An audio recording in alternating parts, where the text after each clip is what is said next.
ദൈവത്തിൻ്റെ അതിപരിശുദ്ധ നാമം മഹത്വപ്പെടുമാറാകട്ടെ. സങ്കീർത്തനങ്ങൾ 8-ാം അധ്യായം 1 മുതൽ 9 വരെയുള്ള തിരുവചനങ്ങൾ.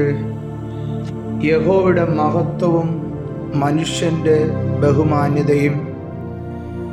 ഞങ്ങളുടെ കർത്താവായ യഹോവേ, നിന്റെ നാമം ഭൂമിയിലൊക്കെയും എത്ര ശ്രേഷ്ഠമായിരിക്കുന്നു. നീ ആകാശത്തിൽ നിന്റെ തേജസ് വച്ചിരിക്കുന്നു. നിന്റെ വൈരികൾ നിമിത്തം ശത്രുവിനെയും പകയനെയും മിണ്ടാതാക്കുവാൻ തന്നെ നീ ശിശുക്കളുടെയും മുല കുടിക്കുന്നവരുടെയും വായിൽ നിന്ന് ബലം നിയമിച്ചിരിക്കുന്നു.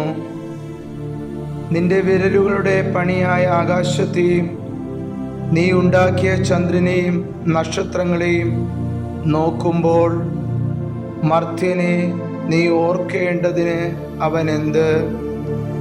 മനുഷ്യപുത്രനെ സന്ദർശിക്കേണ്ടതിന് അവൻ എന്തുമാത്രം? നീ അവനെ ദൈവത്തെക്കാൾ അല്പം മാത്രം താഴ്ത്തി തേജസ്സും ബഹുമാനവും അവനെ അണിയിച്ചിരിക്കുന്നു. നിന്റെ കൈകളുടെ പ്രവൃത്തികൾക്ക് നീ അവനെ അധിപതിയാക്കി സകലത്തെയും അവൻ്റെ കാൽ കീഴാക്കിയിരിക്കുന്നു.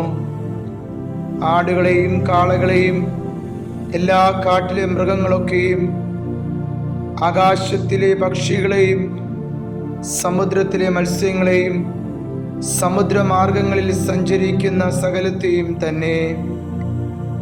ഞങ്ങളുടെ കർത്താവായ യഹോവേ, നിന്റെ നാമം ഭൂമിയിലൊക്കെയും എത്ര ശ്രേഷ്ഠമായിരിക്കുന്നു.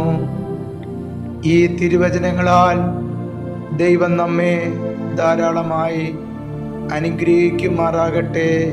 ആമേൻ.